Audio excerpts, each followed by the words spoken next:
नमस्कार, news India आप देख रहे हैं। मैं आपके साथ सागर मिश्रा। एक बड़ी खबर के साथ शुरुआत हरियाणा के भिवानी से। बड़ी खबर, गाड़ी में मिले 2 लोगों के नरकंकाल। जली हुई गाड़ी में 2 नरकंकाल बरामद किए गए। भरतपुर के लोगों के जले हुए ये कंकाल थे। भरतपुर पुलिस फिलहाल मामले की जांच में जुटी है।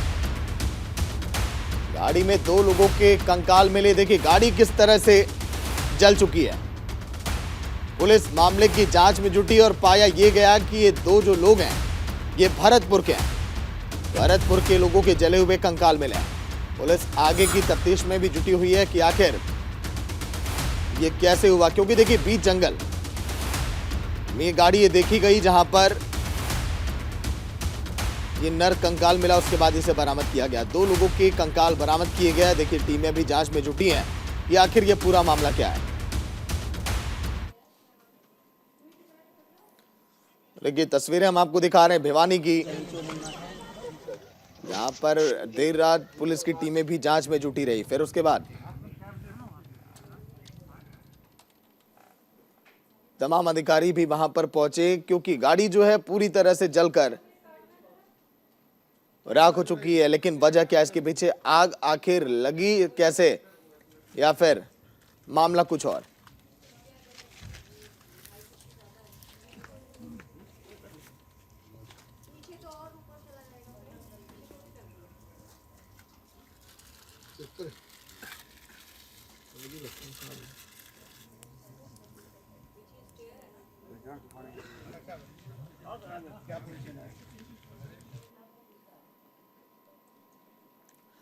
वहीं एक और बड़ी खबर, दिल्ली के भजनपुरा इलाके में फायरिंग। पार्किंग को लेकर 2 पक्षों में झगड़ा हो गया। कारोबारी और उसके बेटे को गोली लगी है। दोनों घायल हो गए, हॉस्पिटल में एडमिट किया गया। इलाके में दहशत का माहौल है।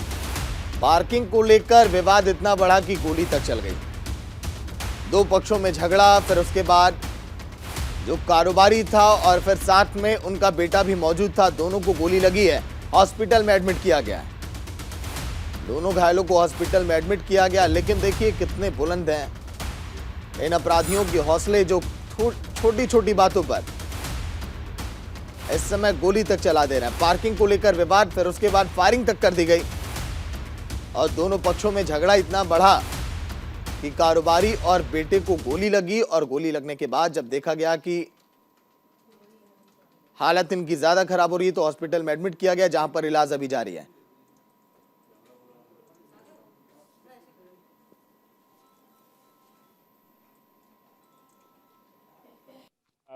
पिस्टल से और मेरे ब्रदर सचिन को पिस्टल से गोली से राउंड का फायरिंग करी उन्होंने। और मेरे फादर को इंजरी आई है लेफ्ट हैंड में और चेस्ट में, फेस पे। ब्रदर को राइट हैंड में इंजरी आई है और मल्टीपल बुलेट इन्होंने वहाँ पे फायरिंग करी है। करीब 10 से 15-20 लोग आए थे वहाँ पे, सबके पास पिस्टल अवेलेबल थी। सर ये पार्किंग को लेकर विवाद हुआ था। एक्चुअली क्या है कि पार्किंग जो है वहाँ पे, उसके एंट्री गेट पे इन्होंने पार्किंग अपनी कार खड़ी कर रखी थी। तो जैसे फादर और ब्रदर रात को मैरिज में से आए तो उन्होंने जा करके उनको डोर नॉक करके उनको बोला कि आप अपनी गाड़ी साइड में कर लो, थोड़ा आगे करके लगा लो। तो उन्होंने धमकी देके बोला कि हम तो नहीं हटाएंगे, जो तुमसे हो सकता है तुम करके दिखा दो। फिर उसके बाद वो कहते हैं कि हम तुम्हें देख लेंगे, तुम होते कौन हो, तुम हमें रहना सिखाएंगे, तुम यहाँ पे रहते कैसे हैं। तो धमकी देने लगे और तुरंत ही थोड़ी देर बाद हाफ एन आवर में उन्होंने अपने जो भी थे, उनकी टीम के लीडर वीडर जो भी थे, उन्होंने अपने बदमाश बुलाए और अंधाधुंध फायरिंग करी है। गुजरात के गिर सोमनाथ में देर रात एक हादसा हो गया। एक तेज रफ्तार बोलेरो कार अंधेरे में कुएं में जा गिरी। इस हादसे में 2 लोगों की जान भी चली गई। बताया जा रहा है कि कोडिनार इलाके में फाचरिया गांव के पास तेज गति से आ रही बोलेरो कार सीधे कुएं में जा गिरी। माना यह भी जा रहा है कि कार चालक के कंट्रोल खोने से हादसा हुआ।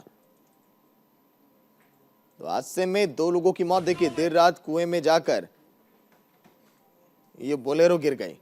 गिर सोमनाथ की ये तस्वीरें। लेकिन वजह क्या है इसके पीछे, क्योंकि कई बार देर रात जब नशे में लोग गाड़ी चलाते हैं तो ऐसी घटनाएं हो जाती हैं। लेकिन यहां पर लापरवाही किसकी। गुजरात में तेज रफ्तार का कहर। देर रात देखिए रेस्क्यू ऑपरेशन भी वहां पर शुरू किया गया। फिर उसके बाद निकाला गया बोलेरो को। लेकिन 2 लोगों की देखिए हादसे में मौत भी हो गई।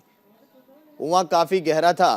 फिर कुएं के बाहर बोलेरो को देखिए किस तरह से कड़ी मशक्कत के बाद बाहर निकाला गया। लोग काफी संख्या में वहां पर इकट्ठे हो गए। गुजरात में तेज रफ्तार का कहर। वहीं पलामू में हिंसा के बाद सुरक्षा के कड़े इंतजाम किए गए हैं। जुमे की नमाज को देखते हुए चाक चौबंद वहां पर सुरक्षा बढ़ा दी गई है। धारा 144 लागू, चप्पे चप्पे पर 1000 जवानों की तैनाती है। पलामू में रविवार तक अभी इंटरनेट पर भी रोक है। तोड़द्वार को लेकर वहां पर हिंसक झड़प हुई। झारखंड के पलामू में तोड़द्वार को लेकर दो पक्षों में जब झड़प हुई तो उसके बाद पूरे इलाके में पुलिस बल की तैनाती कर दी गई है। हिंसा के बाद पूरे इलाके में तनावपूर्ण माहौल है। इलाके में धारा 144 लागू कर दी गई और चप्पे चप्पे पर 1000 जवानों की तैनाती पूरे पलामू में। और 19 फरवरी की सुबह तक ये सुरक्षा बढ़ाई गई है। 19 फरवरी इसलिए क्योंकि 18 तारीख यानी कि कल के दिन महाशिवरात्रि, और महाशिवरात्रि को देखते हुए सुरक्षा के कड़े इंतजाम। पलामू में जब सामने मस्जिद, एक तरफ शिव मंदिर, उसके बाद ये विवाद हुआ और विवाद इतना गरमाया कि कई घरों में आग भी लग गया। कल के दिन तक खबर यह थी कि 2 घरों में आग तक लगा दी गई है। हिंसक प्रदर्शन इस कदर वहां पर हुआ। इलाके में धारा 144 लागू और चप्पे चप्पे पर पुलिस बल की तैनाती है। देखिए, बीएसएफ के जवान, पैरामिलिट्री के जवान, पुलिसकर्मी, लगभग 1000 जवानों की मुस्तैदी इसी तरह से पलामू की गलियों में आपको दिखाई देगी आने वाले 19 तारीख तक।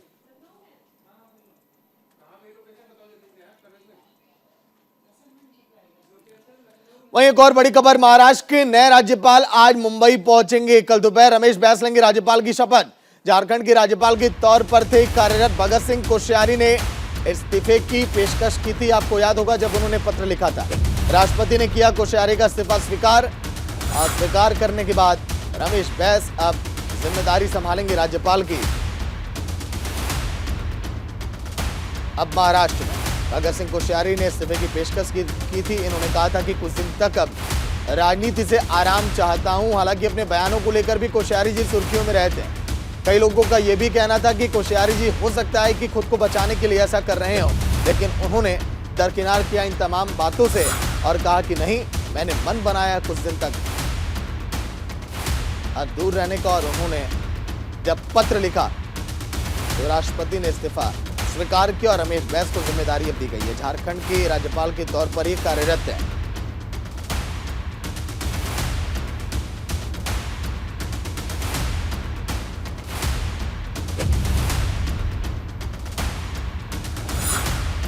कल दोपहर रमेश बैस लेंगे राज्यपाल की शपथ। वहीं एक और बड़ी खबर, बीबीसी दफ्तरों में आयकर विभाग का सर्वे खत्म हुआ। करीब 60 घंटे के बाद आईटी का सर्वे खत्म हुआ। आईटी ने दस्तावेज, पेन ड्राइव तक जब्त कर लिए। सूत्र ये बता रहे हैं आगे भी जांच में सहयोग करते रहेंगे। बीबीसी ने ये जानकारी दी है। उम्मीद है मामले का हल भी जल्द निकलेगा। बीबीसी ने कहा कि आगे भी बिना पक्षपात और बिना डरे हम काम करेंगे। ब्रिटिश ब्रॉडकास्टिंग कॉरपोरेशन यानी कि बीबीसी के दिल्ली, मुंबई दफ्तरों में आयकर विभाग का मैराथन सर्वे खत्म हुआ। 58 घंटों के बाद गुरुवार की रात ये सर्वे खत्म हुआ। आयकर अधिकारी बीबीसी के दफ्तरों से बाहर निकल आए। सर्वे के दौरान अधिकारियों ने चुनिंदा कर्मचारियों से वित्तीय आंकड़ों की सूची भी तैयार करने के साथ ही डिजिटल और दस्तावेजी आंकड़ों को भी इकट्ठा किया है।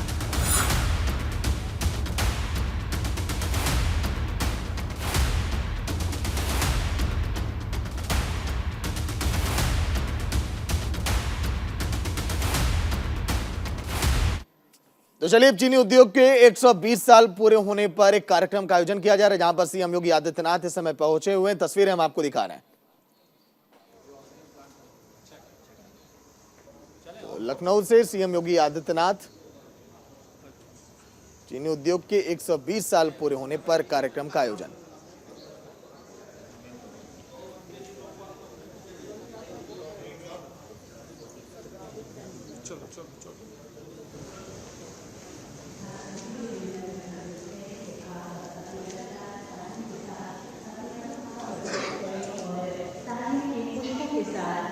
माननीय मुख्य अतिथि महोदय आदरणीय योगी आदित्यनाथ जी, उत्तर प्रदेश के कर्मठ और लोकप्रिय मुख्यमंत्री महोदय जी का अभिनंदन स्वागत करते हैं हम इस कार्यक्रम में। साथ ही इनके साथ पधारे अन्य सम्मानित अतिथियों का भी हम आदर के साथ अभिनंदन स्वागत करते हैं, जिन्होंने अपना बहुमूल्य समय हमारे इस कार्यक्रम को दिया। बहुत बहुत स्वागत है सभी सम्मानित अतिथियों का। मंच पर उपस्थित हैं उत्तर प्रदेश के लोकप्रिय मुख्यमंत्री महोदय योगी आदित्यनाथ जी। साथ ही स्वागत करते हैं माननीय गन्ना मंत्री जी का श्री लक्ष्मी नारायण चौधरी जी, माननीय गन्ना राज्य मंत्री श्री संजय सिंह गंगवार जी, श्री संजय आर भूसरेड्डी जी, आदरणीय अपर मुख्य सचिव चीनी एवं आबकारी श्री आदित्य झुंझुनवाला, अध्यक्ष Indian sugar mills association Shri C B. Patodia ji, अध्यक्ष UP sugar mills association Shri Vivek Sarafi ji, आदरणीय सदस्य यूपी शुगर मिल्स एसोसिएशन। इसी कड़ी में परमपिता का नमन करते हुए उनका आशीर्वाद लेते हुए दीप प्रज्वलन के साथ इस कार्यक्रम को आगे बढ़ाने के लिए हम विनम्र अनुरोध करते हैं माननीय मुख्यमंत्री महोदय जी, साथ ही अन्य सम्मानित अतिथियों से कि वे दीप प्रज्वलित करके इस कार्यक्रम को एक शुभ आरंभ दें।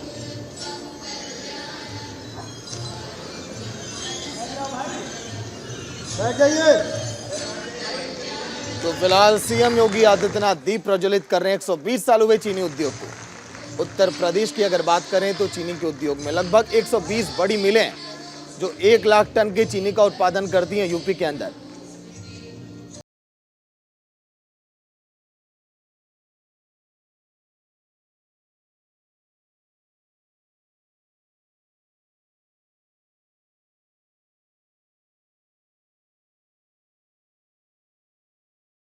दिल्ली मेयर चुनाव पर आज सुप्रीम कोर्ट में सुनवाई। मनोनीत पार्षदों को वोटिंग अधिकार देने के फैसले पर सुनवाई है। आम आदमी पार्टी के मेयर प्रत्याशी ने कोर्ट में डाली है याचिका। हंगामे के कारण 3 बार मेयर का चुनाव टल भी चुका है। आपको याद होगा 16 फरवरी प्रस्ताव भेजा गया था। दिल्ली के सीएम अरविंद केजरीवाल की तरफ से एलजी ने पास भी कर दिया था, लेकिन उसके बाद नहीं हो पाया था मेयर का चुनाव। इंतजार है दिल्ली वासियों को कि आखिर दिल्ली का मेयर कौन होगा और जो अधर में काम लटके हैं उसको रफ्तार कब मिलेगी। आम आदमी पार्टी की मेयर की प्रत्याशी और बीजेपी की तरफ से मेयर की प्रत्याशी उन्हें भी इंतजार है और याचिका डाली गई थी सुप्रीम कोर्ट में। आज पूरे मामले की सुनवाई, बड़ा लंबा खिंच गया पूरा मामला। 2 महीने से ज्यादा का वक्त गुजर चुका है, परिणाम भी सामने आ गए, चुनाव भी हो गया, लेकिन अभी भी ये तय नहीं दिल्ली का मेयर कौन है।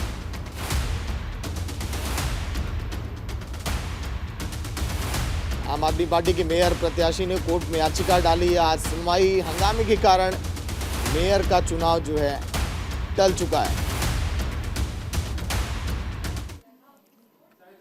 वहीं विधानसभा में हम नेता प्रतिपक्ष अखिलेश यादव और शिवपाल सिंह यादव अगल बगल बैठेंगे। शिवपाल की सीट बदलने के लिए मुख्य सचेतक डॉक्टर मनोज पांडे ने विधानसभा अध्यक्ष को पत्र सौंप दिया है।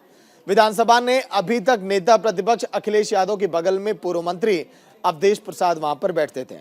शिवपाल सिंह यादव की सीट दूसरी लाइन में विधायक रविदास मल्होत्रा के बगल में थी।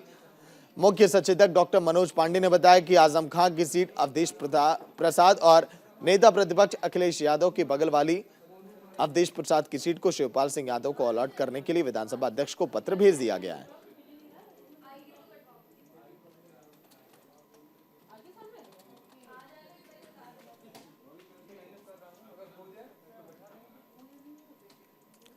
वहीं समाजवादी पार्टी की बड़ी कार्रवाई, बड़ी खबर। मौर्य पर टिप्पणी करने वाली सपा नेताओं पर कार्रवाई की गई है। सपा से निकाली गई रोली तिवारी, ऋचा सिंह मौर्य पर लगातार सवाल उठा रही थी। रामचरितमानस को लेकर स्वामी प्रसाद मौर्य की ओर से दिए गए बयान पर टिप्पणी करना महिला सपा नेता रोली तिवारी और ऋचा सिंह को भारी पड़ गया। समाजवादी पार्टी ने स्वामी पर टिप्पणी को लेकर यह बड़ी कार्रवाई की है। सपा ने दोनों नेताओं को पार्टी से बाहर निकाल दिया। रोली तिवारी ने रामचरितमानस के पन्नों को जलाने और इस पर कुछ नेताओं के लगातार अपशब्दों का इस्तेमाल करने पर पार्टी की ओर से कोई विरोध न किए जाने पर नाराजगी भी जताई थी। युवा नेता और सपा के नेता ऋचा सिंह भी स्वामी प्रसाद मौर्य के रामचरितमानस को लेकर दिए गए विवादित बयान को लेकर ट्वीट कर आपत्ति भी जता चुकी हैं। ऋचा सिंह समाजवादी पार्टी की प्रवक्ता भी रह चुकी हैं। छात्र राजनीति के बाद उन्होंने समाजवादी पार्टी के जरिए अपनी राजनीति को आगे बढ़ाया। पार्टी की ओर से उन्हें इलाहाबाद वेस्ट विधानसभा सीट से उम्मीदवार भी बनाया गया था। महिलाओं, आदिवासियों, दलितों और पिछड़ों के सम्मान की बात क्या उठाई, एक वर्ग विशेष के लोग मेरे पीछे हत्या की साजिश में लग गए। मेरा सिर काटने के लिए 21 लाख तो कोई 51 लाख की सुपारी दे रहा है। भाजपा प्रदेश की सरकार और केंद्र की सरकार मेरे हत्या की साजिश करने वालों के साथ शामिल हैं। भाजपा सरकार मेरी हत्या कराना चाहती है और इसीलिए ऐसे घटिया बयान देने वालों के खिलाफ भी सरकार किसी प्रकार की कार्रवाई करने से कतरा रही है। वहीं ईरान के विदेश मंत्री हुसैन आमिर अब्दुल्लाहियान ने अपना भारत दौरा रद्द करने का फैसला किया है। वो 3 और 4 मार्च को होने वाली आईसीना डायलॉग के लिए नई दिल्ली आने वाले थे। हालांकि उनके भारत दौरे को रद्द करने के पीछे की वजह एक वीडियो को बताई जा रही है। वीडियो में ईरानी महिला ईरानी राष्ट्रपति इब्राहिम राइसी की एक तस्वीर के साथ विरोध में अपने बाल काटती हुई दिखाई दे रही है। इस वीडियो के जारी होने के बाद ईरानी दूतावास ने नाराजगी जताते हुए विदेश मंत्री का रायसीना डायलॉग में शामिल होने का फैसला भी रद्द कर दिया। आपने देखा होगा ईरान में जिस तरह से हिजाब को लेकर जमकर बवाल मचा था। कई महिलाओं ने अपने बाल काट दिए, कई महिलाओं ने कपड़े तक उतार के प्रदर्शन वहां पर किए थे। जमकर किरकिरी हुई सरकार की। और अब अभी भी वहां पर ये दौर थमा नहीं है, प्रदर्शन का दौर अभी भी जारी है। लेकिन भारत का दौरा जो था वो अब रद्द करना पड़ा। ईरान के विदेश मंत्री का भारत का दौरा रद्द हुआ।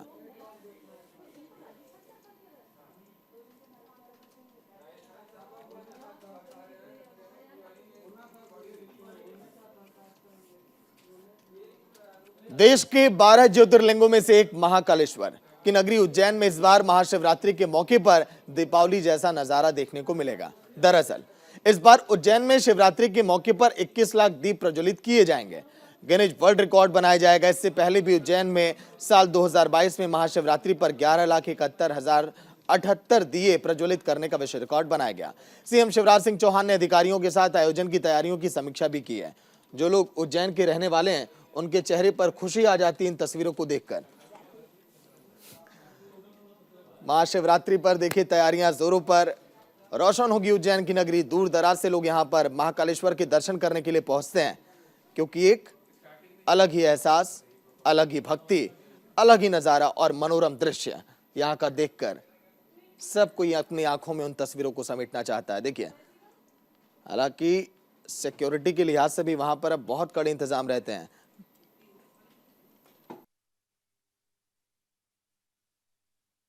बहुत जोरों शोरों से तैयारियां चल रही हैं। हम 3-4 दिन से लगे हुए हैं। पहले दीपक ला रहे हैं तो उनको धो रहे हैं हम, फिर सुखवा रहे हैं, फिर अच्छे से उनको व्यवस्थित करके जैसे सुखा जाते हैं। इसके बाद 225 का बॉक्स बनाया है इन्होंने नगर निगम वालों ने, तो उनमें हम 225 दीपक रख रहे हैं जमा के। और ये हमारे जो अभी महाशिवरात्रि आ रही है, जैसे कि हम लोगों के घर में शादी ब्याह का एक बहुत अच्छा सा उत्सव रहता है। 1 महीने पहले से हम तैयारी करते हैं कि ये करना है हमें भव्य तरीके से। उस तरीके से हमारे जो महादेव जी हैं और पार्वती जी हैं उनकी शादी का एक उत्सव है महाशिवरात्रि के दिन। तो आस्था का ये दिन होगा, शिवरात्रि का जब पर्व होगा, लोग भारी तादाद में यहाँ पर पहुंचेंगे और उस लिहाज से यहाँ पर प्रशासन ने भी कड़े इंतजाम किए हैं। एक छोटा सा ब्रेक। न्यूज इंडिया पर खबरें लगातार जारी हैं।